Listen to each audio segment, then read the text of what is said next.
MobilityWOD. It's like Lady Hawk here. I've got Glenn Cordoza meeting Jesse Burdick. Now what you'll notice is that Jesse is actually my general of flossing. I think major general of flossing. Yes, please. Sorry, that's like a 5-star general. And what I want you to notice is that Jesse's using the compression band, the Voodoo band, to wrap Glenn's elbow. Now one of the problems we see is that athletes are missing elbow extension all the time. Glenn has done a little bit of time holding the bag, right? A little bit of fighting. True or false, did you sleep on a floor in Thailand while you were kickboxing? True. So a lot of that love has gone into there. And one of the things that happens with a lot of bag fighting, a lot of fighting, and a lot of, what it is you call arm bars? Yes, the jiu-jitsu. There's a lot of that crazy stuff that goes on, and a lot of times these athletes end up missing range. Just like when you're missing range with the knee, you end up not being able to extend the elbow. It's a real problem. The elbow's always under constant load. So what's happened is that Jesse has taken the band, and he's basically started here, wrapped it all the way down, and then he's tightened it up. And then here's the deal. A lot of things are going on.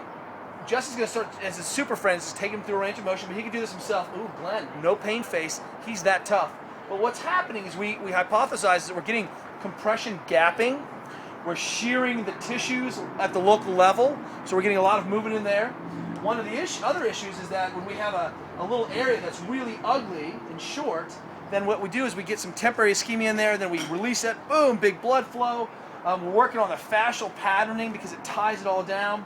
And so there's a lot of this tissue, a lot of these things working at so many different levels. What do we end up calling it instead? Voodoo. Voodoo. Because you're like, what is it? And you're like, I'm not really sure. But what we've noticed is that you can restore range and really hit some capsules. So Super Friend is just taking it and range. Jesse is, you're afraid to turn him down, frankly. I'm not going to lie. So now he's just helping him go through end range. And you'll notice he's just taking himself through full ranges and corners. And then Glenn has gone up. And this is something that Jesse has concocted because Jesse, frankly, is evil. It's true. And then look, just rotation. So he's trashing the joint, working, and then just being able to capture that tissue through full range. And one of the places I know you feel that is in right here. Strange how that works. And so the questions are now, if we wrap this, how long do you wrap? What do we figure out? 3 different ways? 3 different ways. Claustrophobia? And because we were like, how long do you know? Because I'm like, when you wrap it, all of a sudden you're like, get it off! I gotta get it off! Second? Color of the hand? The hand's starting to turn, what's the phrase? Dusky. Dusky.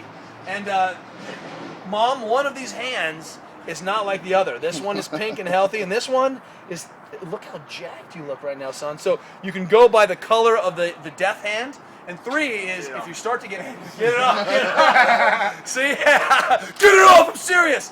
And the last one is if you start to get really numb and tingly fast, obviously you unload that thing.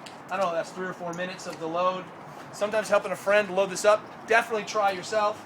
And then the retest is remarkable. And oh look, Glenn can straighten his elbow for the first time in how long?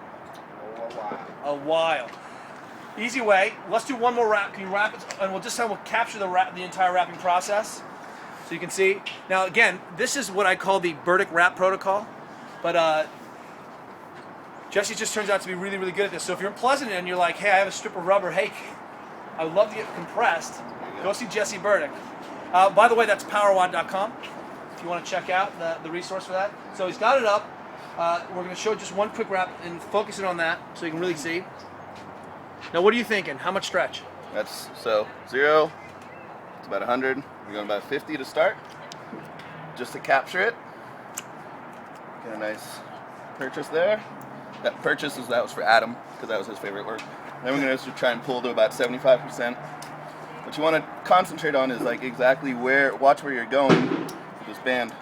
So you got here, we're going to cover about 50% of the band and start wrapping back over.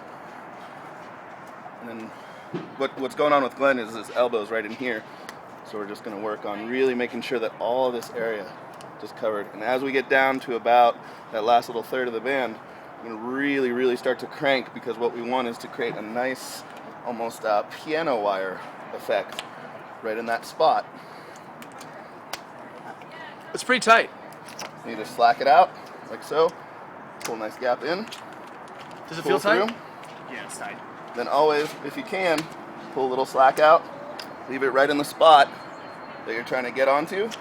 That's going to make sure that spot right there is well taken care of. Boom. Jesse Burdick, rapper, Voodoo Priest. Is that maybe Voodoo Absolutely. Priest? and you got to lift this weekend. You're running the meet also, but maybe Yes. do some pulling. What are you shooting for? 800-pound deadlift. We'll post it. If we get it on the MobilityWOD, we get Jesse, our own Jesse Burke, because by default, if he's stronger, I'm obviously stronger. See you guys tomorrow.